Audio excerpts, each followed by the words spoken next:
Good morning, traders. It is 8:01 a.m. Chicago time on Tuesday, the 19th of April 2016. Thanks for joining me. Derivatives trading involves substantial risk of loss and is not suitable for all investors. Past performance is not indicative of future results. So, looking at the overnight session, it seems like the market is on its way to the all-time high of 2100. And we have a couple of earnings releases. Now, what's interesting here is this basically is behaving like a continuation of yesterday's action, not seeing tremendous news here that is likely to push us along to these levels here. Fed's Rosengren came out yesterday and said they should not pause policy as long as there's risk of recession. They should not pause policy so long as to raise risk of recession. March employment data supports higher GDP. Fed may raise rates faster than markets expect. Netflix announced yesterday 6 cents versus 3 cents and missed its revenue 1.96 billion versus 1.97. IBM announced 235 versus 207, and those are likely the items that have pushed us along. Although the markets was mostly quiet until the European Open. The German zoo survey came out at 47.7 versus 50.8. This is the third straight decline. Investor confidence was higher, 11.2 versus 8. And Johnson & Johnson announced $1.68 versus $1.64 with revenues basically in line. And Goldman Sachs came out this morning and announced $2.68 versus $2.57 expected. However, they missed their revenue figure, 6.34 billion versus 7.12 billion. And then again, also housing starts came out at 7:30 Central, 8:30 Eastern.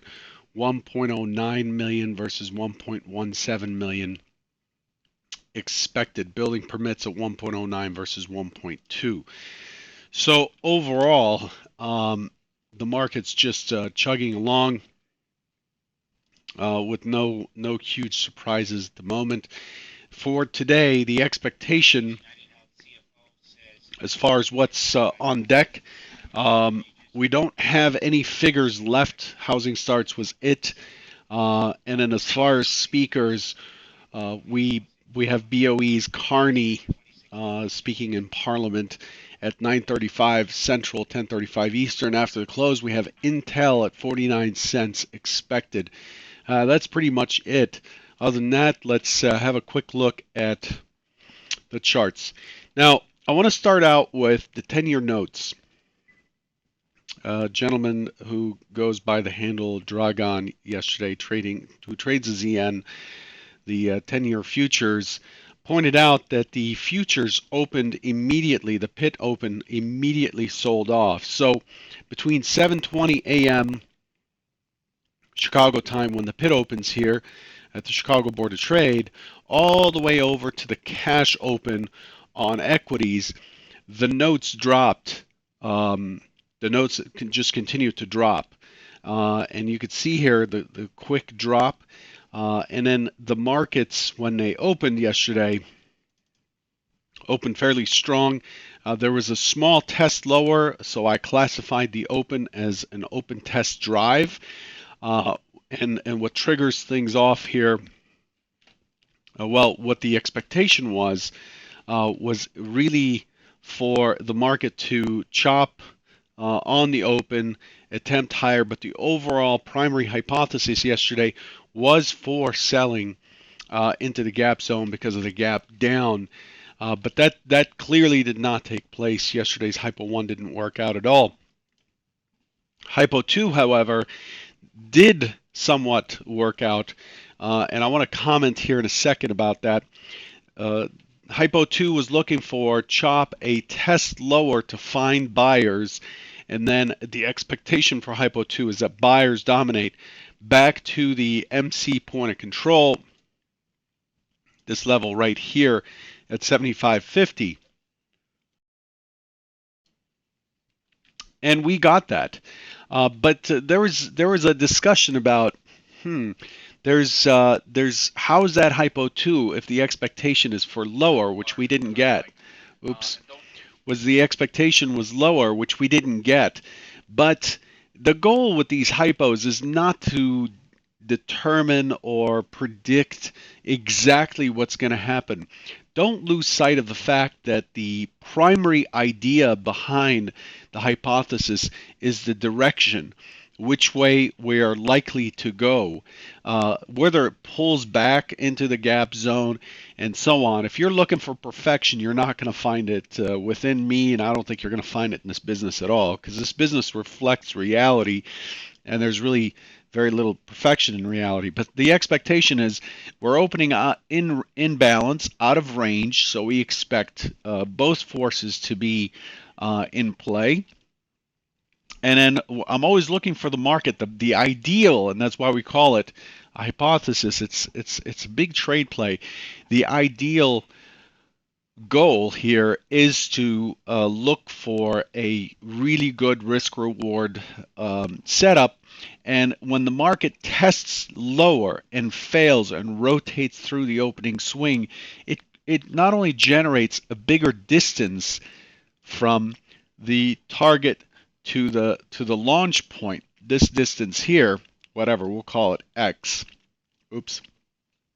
Not only that, but uh, it gives you more power on the buy side if your bias or your plan is to get long. But the fact that it didn't drop and instead it opened, tested, and drove right away, right through everything, really. Yesterday we saw OTF in action, which is the other time frame player, a higher time frame player. And we saw them shut off fairly early. A lot of business was done on the cash open. But don't lose sight of the fact that our goal is not to predict where it's going to turn, how it's going to turn, and so on. The idea is I'm expecting it to make an attempt because that's the natural thing for it to do, but it doesn't have to be exact. So don't get caught up in that. You would be missing the point. So here we are, open, test lower, and then we have an impulsive move up. This was really the only pullback, legit pullback that I saw yesterday morning, right back into the prior day's low. Another bigger impulsive move. You see here, 6.25 rotation, then 8.5 rotation. Then it looks like there's a completion move, a lower low. This looks like it's pretty much done. And then we get another move up, and it just continued higher and higher.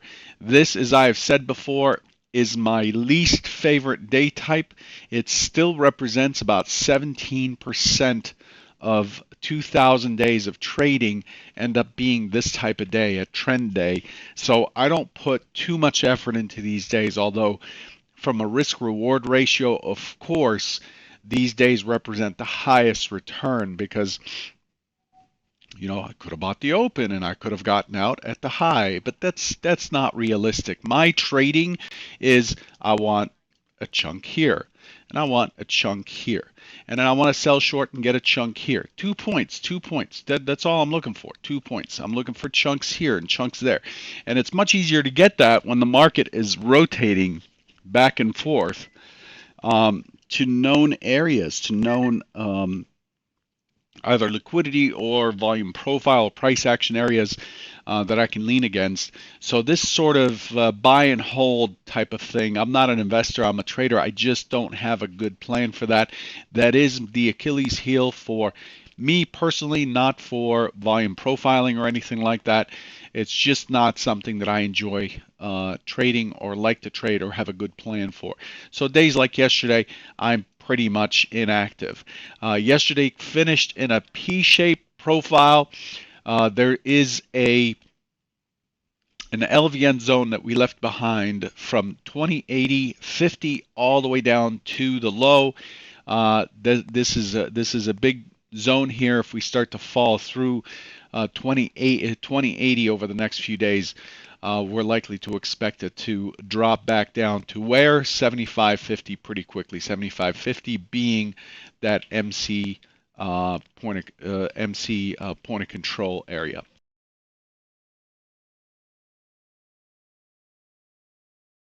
So what do we have here? When we look at the overnight session, we see that it's fairly quiet on the Asian session. Then it starts rallying before the European session kicks in and just completely takes off. We have another P-shaped profile into the overnight session.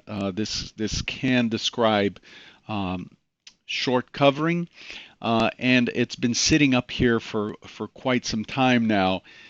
Just sitting sideways, point of control 2096, and we're just below it. So overall, the market's very strong. Note that the high of the session is 98.50. The all-time high is 2100. 2100 all-time high. I'll show you that on this chart here. There's a flex level here. This is a flex level, an automated level that pops up if you use the flex indicator in IRT. The all-time high was made July 20th, 2015. So that's our template day for today. We're above the month high of November, the most recent month high. We've taken out the month high of December and November, and we're working our way backwards. And here we are within earshot of the 98.50. So some important stuff going on here. It's rally time, not my favorite, but it is what it is. So that's how things shaped up. If you have not noticed, the daily, even though we had pretty decent range, the range just touched the first standard deviation, or what we would call the high side of normal. Came in at 23.5 in the range yesterday on the day session. However, volume was right at the point of control being 1.08 million, and yesterday it traded exactly 1.08 million on the dot. So with this wide range that we had yesterday, we had a fairly light volume, especially towards the right after the first hour, and towards the end of the session, we just could not get our volume up on that last 15 minutes of the cash. It seemed like the market was just no longer interested. So we left this big tail up here between the 20-day average for that time bracket versus the actual for that time bracket. So that's how things are shaping up. So what do we have for today? For today, we have a gap open into nowhere. There's no balance in this area. We're gapping open into the high of day. There's a high possibility of an open drive up into the all-time high. The all-time high now is a magnet. Very, very hard to predict what is likely to happen here. The normal course of action, if this is a normal auction and it isn't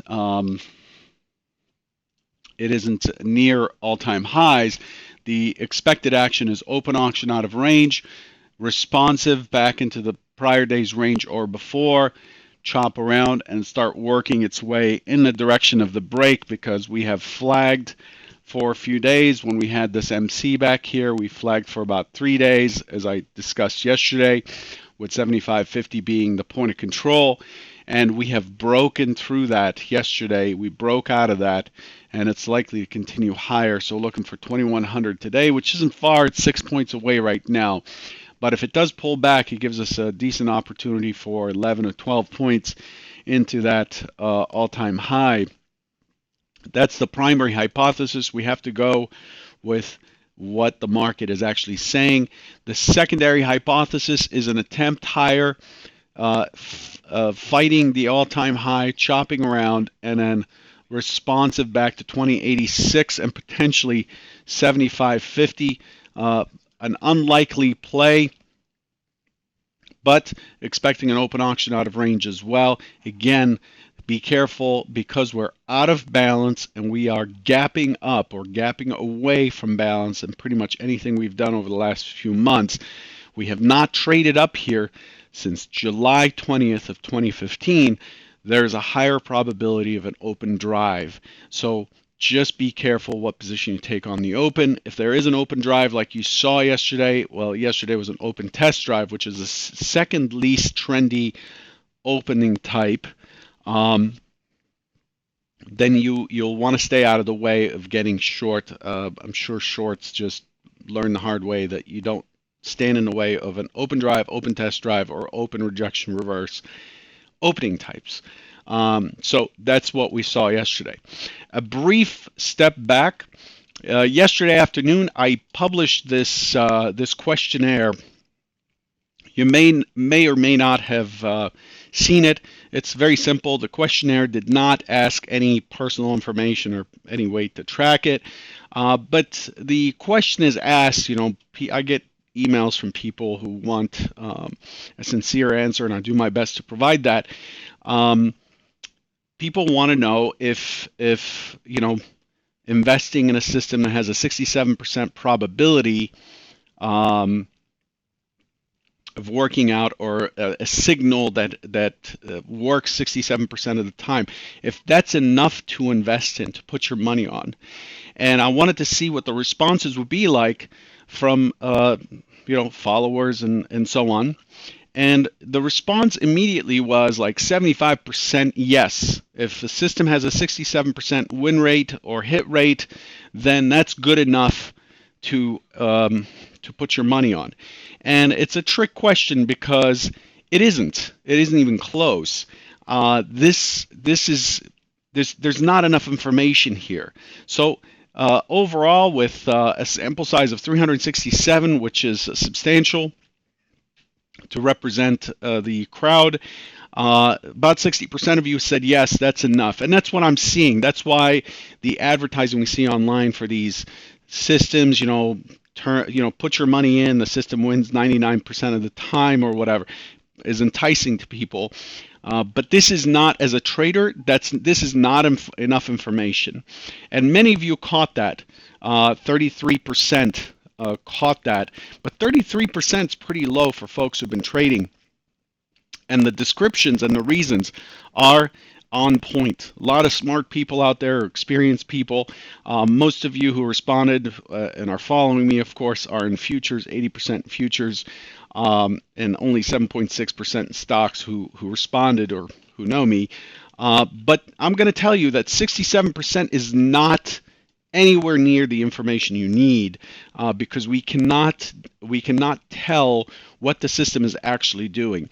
The example I used in the S5 chat room discussing this issue yesterday afternoon is like saying, I've lost 30 pounds, and 30 pounds sounds great, but is that fat? Did you atrophy? Did you cut off a leg? What did you do to lose that 30 pounds? What does that consist of? So when looking at setups, when you're talking to someone about setups, and that's why I don't talk about setups much, because there's a lot that goes into a setup. I just want to leave you with this trader wisdom point.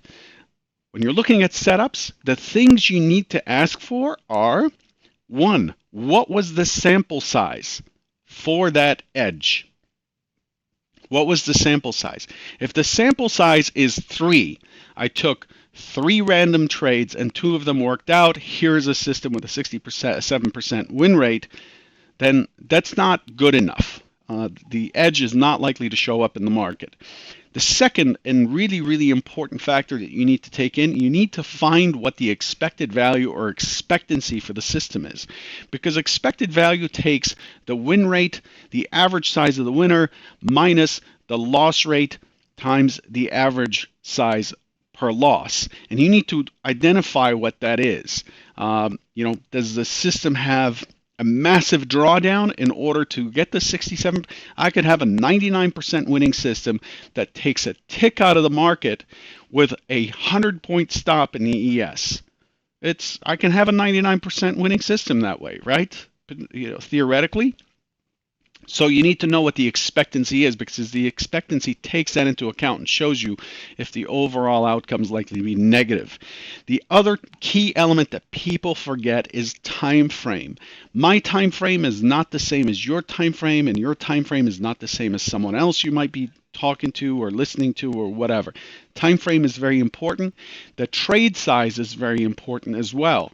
Um, how big an account, if in order to realize this edge, I have to put on a very large position or something, or I have to keep adding to a position. I'm building a position while you're getting stopped out. This is going to absolutely obliterate the results. And again, the last thing you want to pay attention to is drawdown. So, if you have to take a 90% drawdown to generate that 67% win rate, it's not a viable system for most people. So the 5 things: sample size, expectancy, time frame, trade size, drawdown expected. You need to have those components put together before you go and invest in a system or invest in someone's idea or follow someone's idea. You've got to have those pieces, and I just want to caution you on just stepping into something head first based on a high win rate. Good luck today, and I'll catch you tomorrow. Take care.